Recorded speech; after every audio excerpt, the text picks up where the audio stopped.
How's it going, guys? Zeak here, and we are back with some Factorio, except this time, I need to make that first. This time, it is Season 2, not Season 1. A complete new start, and that's solely because, well, there was no oil in the last game.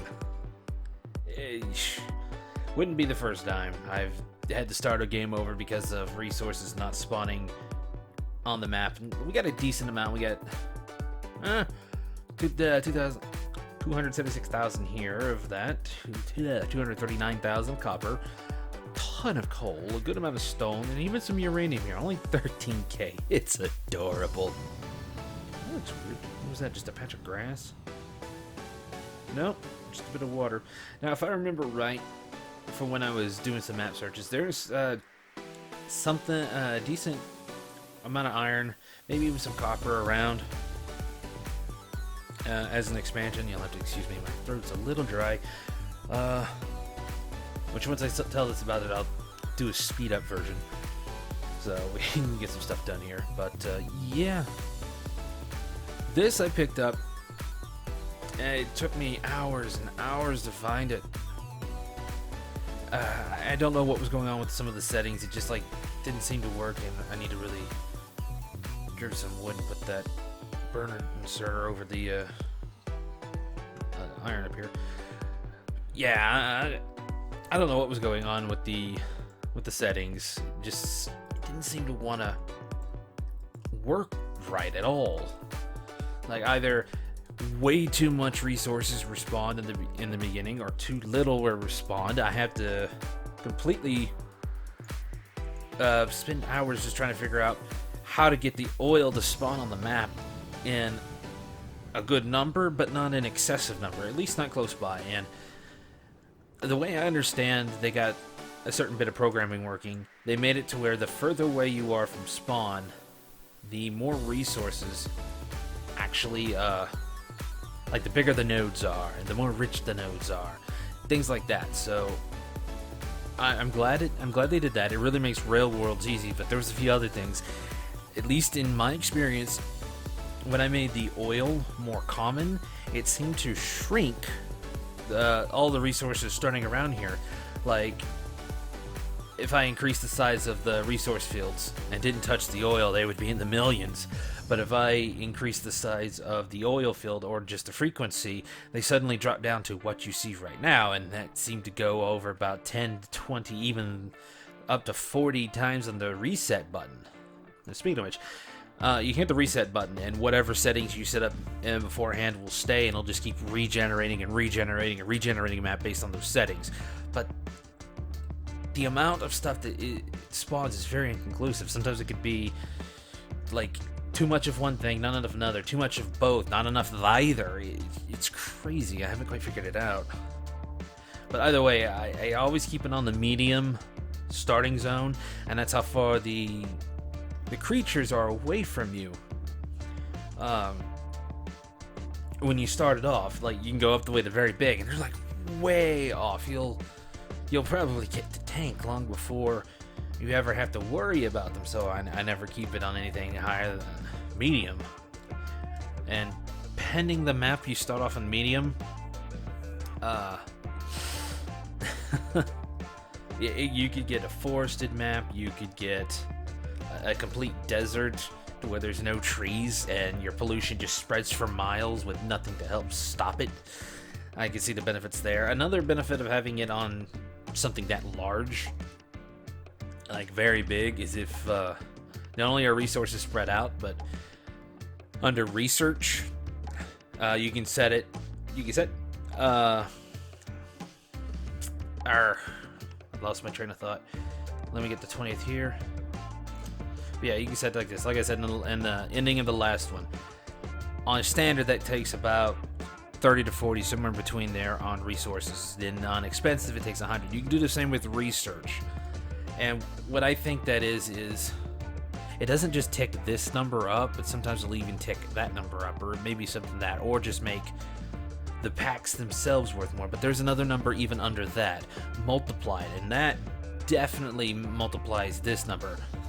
And At times 1, you don't really use too much. At times 2, which is what the last game was set on and what my current games are set on, it seems to be a really decent pace. Oops. Yeah, go ahead and burn that up. Take that away. Put you there. But my first offline campaign, it was set to times 4. And if I literally calculated the time right, one tech with an early tech, I might add. Which one was it? I think it was... Yeah, it was Logistics 2. Yeah, 30 by times 400. I think it was something like times 800. And if I calculated that right, it would take literally 4 real-time hours to complete if you only had a single lab down. So if you want a really long game, amp that up, and you're going to really need that big area. You're going to definitely need those big resource nodes, because it's just going to fuel your science, it's going to take a lot. But either way, I'm going to cut the video here and just set it to speed up. I've jabbered long enough. See you guys in a bit. And we speed it up as per usual. So really at this point, I'm just gathering the basic resources needed so I can build, or at least start building, my power generation, getting up my resource factory. Well, the little super burner, as I call it, I guess, that I showed you from the season finale for season 1. And I don't get the completely built up the way I want it. I really need at least still furnaces, but hey, it still works even with stone. But for right now, I'm preparing here for not just building another burner drill or another furnace, but I'm preparing to go into building those the boilers. And I actually end up needing just 5 more to complete the usual 5 set. But I grabbed, I think, 50? I can't tell. The numbers are very fuzzy on the playback recordings. Either way, there's dead air. Just setting that, like I said, setting this up, getting enough to make one more burner, one more furnace, because as much as I went bare last season, I really found that I needed this. And if you're wondering what I'm doing here, just like mine 5 at a time, throw it in there, mine another 5, throw it in there. The stone furnace actually goes just a smidgen faster than the burner inserter. So I always fill it up just a little bit. This way, the furnace is always going, and the inserter will throw something in, and it takes around about an hour for it to go from 10 or so to you needing to throw more in there to fill it back up. Maybe even longer than that. I don't quite remember, but I just need them going at constant max power. And right now I'm just doing some crappy basic maintenance, throwing fuel around. I think this is where I decided I need a few more. Yeah, just needed 5 more to make the 5 boilers I needed. I try to keep the ratios relatively simple. You can use more. Obviously, you can put like 10 boilers in a row and then put 20 steam engines down there. But before the new boiler update, if you did too much like that, it would actually start hurting efficiency because you couldn't pump enough water through there fast enough, or eventually it'd either start cooling down, or even with a lot of pumps, the amount of water would not hit the final steam engines all that well. And I completely misclicked there, and I don't know why it took me so long to realize that. But I fix it eventually when I finally get enough for a single boiler. Or not a boiler, but a single steam engine. Yeah, I was obviously refueling there. Did I get the steam engine? No, but I think I needed a few more pipes. I realized I needed 1 pipe. I get that set up. I think it's really when I start trying to fuel it, I realize it's not getting any water. Yeah. It's like, hey, why isn't this turning on? There's no water coming in. Whoops. Fixed. It's working right. And now I got it set up. Just need to throw a little bit in, get the water cooking, and then run all the way back and get some more steel to make that stinking steam engine. 100 freaking iron for a single steam engine. Ugh, that's a lot. And 70 for one of those little electric drills. It hurts, but I'm loving it. Don't ask. I always like it when it feels like it takes a long time, because it just at that point just feels I've earned it, I guess you could say. It's really got that sense of accomplishment. I really enjoyed the fact that they added that in. Eventually, as I become a bit more of a veteran, I may play this game a lot, but I am by no means a veteran. It's been a long time since I've actually really sat down to play it. And I've really been doing that lately. It's just I haven't had a successful campaign because of the lack of oil.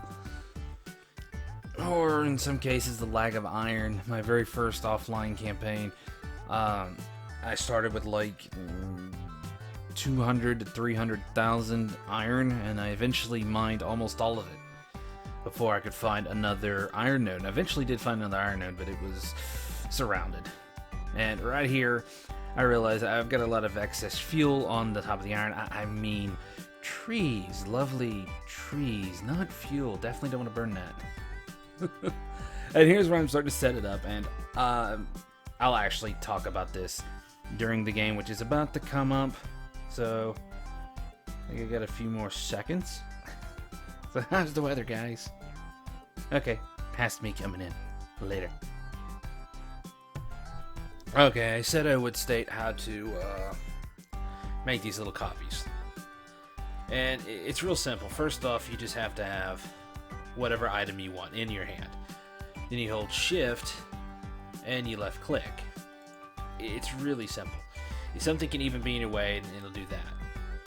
To get rid of it, you let go of shift and you just left click on it. Or alternatively, you just build something near it and it'll just go away.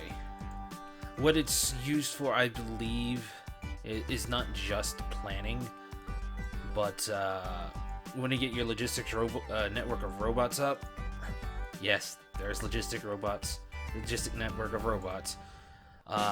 It's primarily, I think they will build any ghost plans that you have. Now, unfortunately, I have yet to be successful to put anything down on top of something that's already like pre-built as, say, a structure. Let's go ahead and pick these guys up.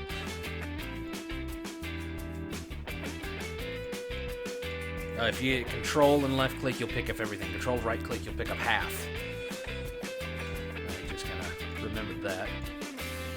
So you are done. I've got enough iron. It's gonna make about 20 is what it'll make.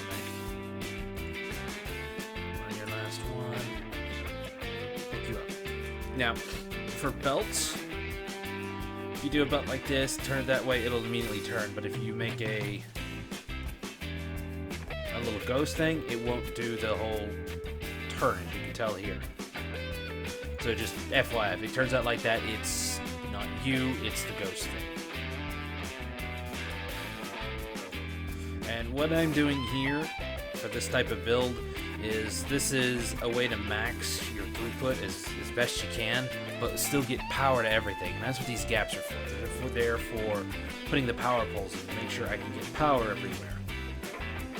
And that power pole is right there. So that means, I'll show you how I tie it all in. Oops. Now, usually on something like I put that down, if I alternate it, it'll immediately do that. But you put it down with a ghost, you can't change it. You have to get rid of it. So if it bugs you that much, not much you can do. Oops. So yeah, that's how it'd be. Straight from the back, come out on the sides, meet here, and just continue going. That's generally how I do things like this. If throughput does become an issue, you can easily just break it off and just have these guys go wherever. But still haven't got a drink yet. But generally, if you get like the faster the belts, that can handle something of this load. The red should be able to handle it very easily. Blue will most assuredly handle this. Blue can get things down the line very, very fast. It is the fastest belt. I would leave this tree here to kind of help with the pollution factor. As you can... Okay, so those guys were gone. The pollution was actually all the way over here, but luckily there are trees there. No, maybe not over here. Looks like it. But yeah, there are trees here to help absorb it. This is a rather open map, and I do have to worry about pollution right at the beginning, so I'm probably going to be heading military pretty quickly, if I haven't stated that already in the post-commentary. But either way, I'm going to pause and get a drink, and I'll bring it back, and as soon as it comes back up, it's just going to be speeded up. See you guys in a bit. Alright, with that little explanation out of the way, we begin the post-commentary and the speed-up phase. There will be no more current commentary. It'll be all post-commentary from here on out for this little episode. If the post-commentary is boring, I do apologize. I'm just trying to catch back up as quick as I can to where the season 1 ended. And if I sound a bit tired, remember that physical therapy I told you about that's always in the morning? Well, my sleep has not switched. I'm just trying to stay up all night, so I'm tired. I'm gonna need some coffee before I even go in. Anyways, I don't quite catch up to where I was at in the fact that I don't get a science prefab down, but I do get a good sized chunk of the super furnace area started. Now right here, interesting little way I'm doing the stone gathering. Do those things, sticking into one box. It does get it relatively quick, but either way, it just runs itself. And that's kind of what I want to do right now. Just something to mine some stones so I can make some furnaces later on. I can't talk when I'm tired. Hell, I can't talk when I'm normal anyways. So, like I said, I'm just doing some minor chores here, getting steel. I need, I was going to put a prefab, or one of those little ghost things down here as I plan it, but that rock was in the way. And here I'm just doing some measurements. I'm not trying to be even or get them right. Kind of the first thing I try to do is measure where I need to put these electric drills. And I end up switching it one more time once I realize that one spot's right there. And I test over here, and it could work if I just move it just a smidgen over. So I do.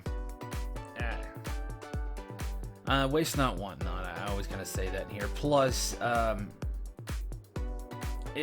like I said, it just makes sure I don't have to pop up one of those things and move it over just to get all the coal here. I got fuel for quite some time. I probably won't need too much more. Iron is really the big landlock on this, because you need 4 iron plates to make 1 gear. And I think those things cost about 3 gears, 1 gear. I can't tell. It's really, really fuzzy. So the editor I have, I can pre-render everything if I want, and then I can watch at high definition, which is really nice. But the problem is, if I pre-render it, it would take hours. Whereas if I just let it run as it is, it doesn't have to pre-render, and I can just edit really, really fast and get these out relatively quick. And the quality is still good, and the only downside for that would be, as I'm doing right now, commentating when I watch this. Either way, back to the episode. Not too much really. All I am is just trying to get these things just right. Think about the belts. Try not to have an inserter grab something at a corner, because the way it turns like that, it confuses the thing, and sometimes it won't grab it. Sometimes it'll just follow it looking like it wants to grab it and said, nah, I'll do something else. It can be really fussy. So make sure that it's not grabbing on the corner.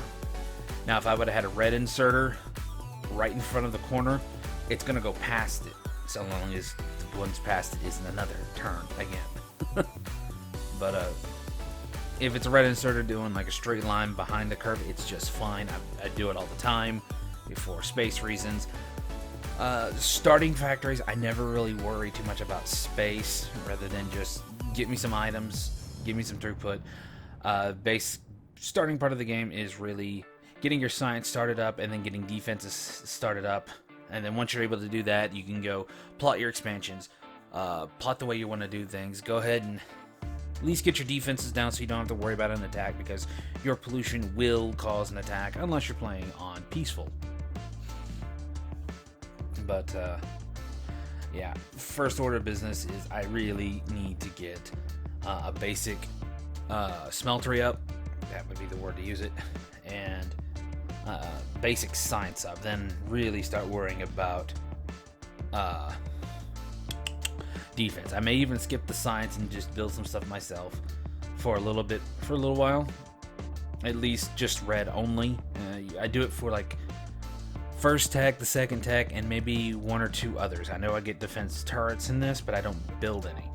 I think I need the blue prefab just to be able to drop down, have a prefab build them for me, but it'll be a good while before I can actually do that. Now here's where I'm planning out just how I want them. I was planning on doing them horizontally, but so I would be constricted by the trees on one side and the other, so I was like, you know what, vertically, it'll do just fine.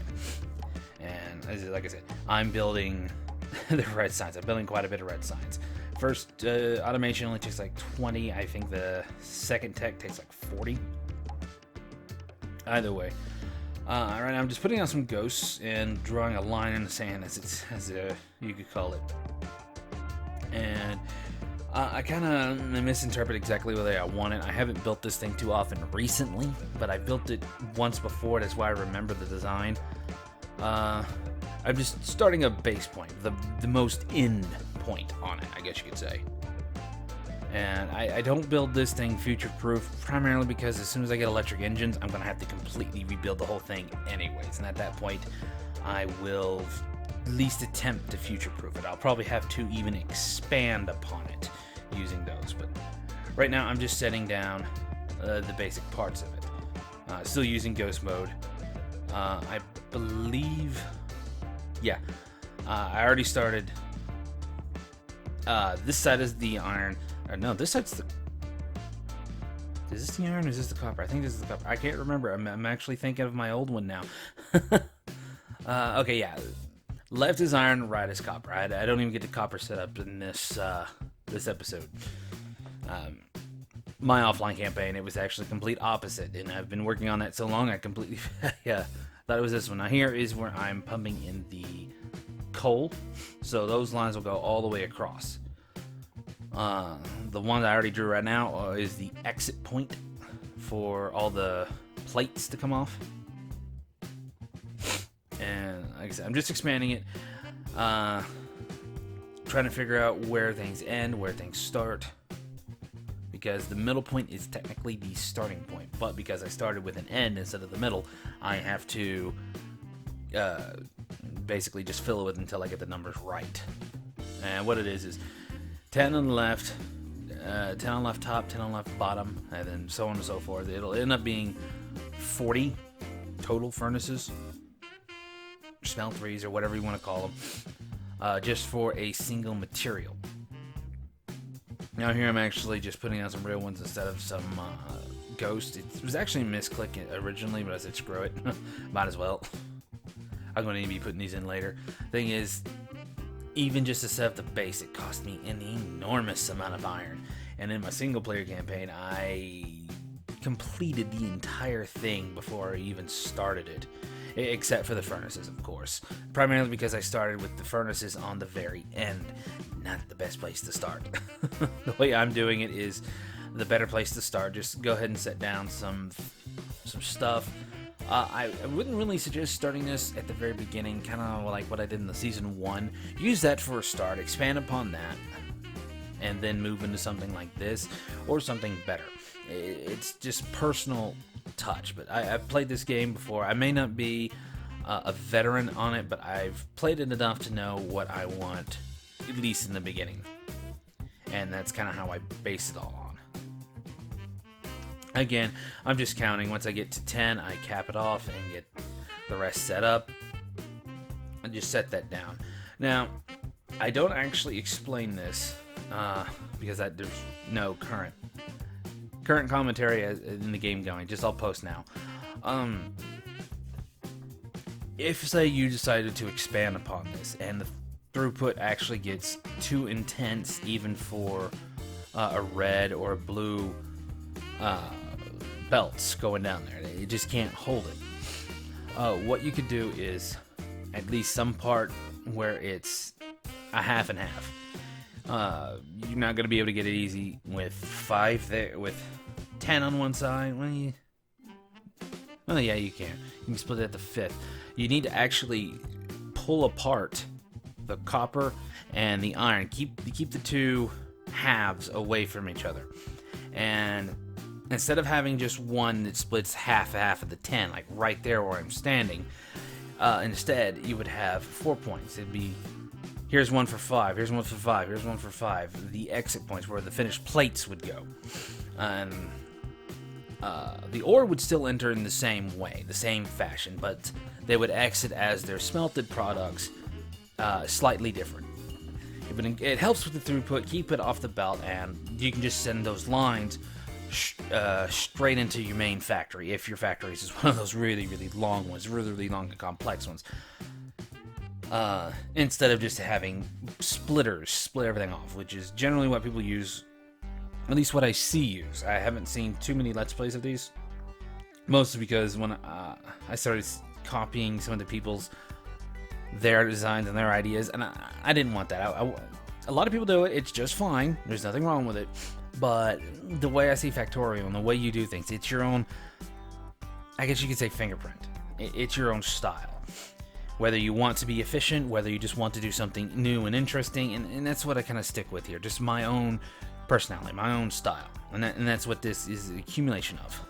So when I see someone that's just, or when what people did when I saw it, that was, again, back when I saw it. I've had this game since, oh wow, I can't even remember anymore. Oil hadn't even been added. I think I had it a year before oil was even added. I've had this game for a long time, and I played the hell out of it back in the day. But when they started saying, hey, we're gonna add in some new stuff, resources, tech, and all that, I was like, okay. I just want to hold off and wait a little longer. And every time they added something new, I just played with it, tinkered with it for a little while. Particularly the new stuff. I never actually, like I said, got to the rocket thing, but I do intend to with this. You're definitely going to see the rocket. If I survive, that is. I could very well die just from the creatures.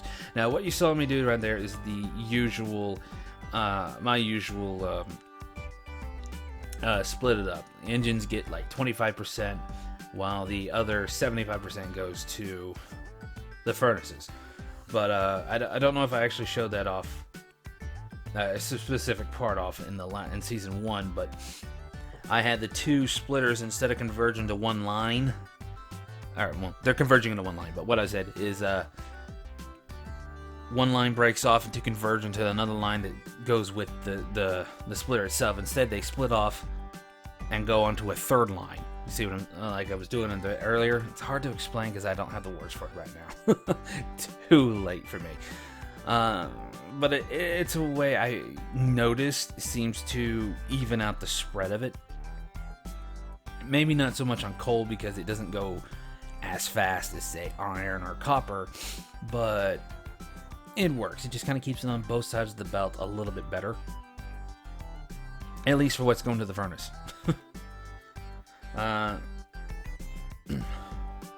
So right here I decided all the stuff's going to come out the top, which is what you see me doing right here. And there's still a few things I haven't set down, like the underground belts. I just set them down right now. I went ahead and done that. But you can tell how the splitters work. The ore comes in on one side and the splitters knock it off 50-50 the other way. And they convert. I don't know how efficient it really is, but it works quite well. And as I was saying with the belt colors here, oh well, here's where I kind of realized I made the lines too far out. They need to be right up against it if you're going to split for two. Otherwise, the wire is one tile too long. So that's why I had to reset it. But as I was saying, with the yellow belts, they can actually go for quite a while. But to keep up with if you eventually get all steel furnaces down, full 40, not steel furnaces, well, steel furnaces, yes, stone furnaces here, minimum, a full 40, the line itself gets so congested because it can't send it fast enough, it generally backs up at the iron field. And you're halted because it just can't get down. The middle line may be going so thick that the two sides can maybe only get one or two in every 5 seconds. It's literally can get that bad. So once you throw the red line down, it throws it out so much faster, and it fills those holes so quicker. It can get more on the line, and then get off the line even faster because it gets down. It spends less time on the line, basically is what I'm saying. The faster it goes, the easier it is to just pop into things and set them out. Now here I don't even bother with the chest because I know for a fact I'm not going to need it. I go ahead and pick up all that, get it done. I can reuse, here I'm just having fun with the map, but I can reuse those yellow inserters, turn them into blue or red or whatnot. It's a good way to keep it back. And quick nom nom noms up there. I know I'm getting close to the end of the video. Okay guys, if you enjoyed the video, please think about leaving a like, and if you wish to see more, please subscribe. Until then, I will see you guys next time. Later.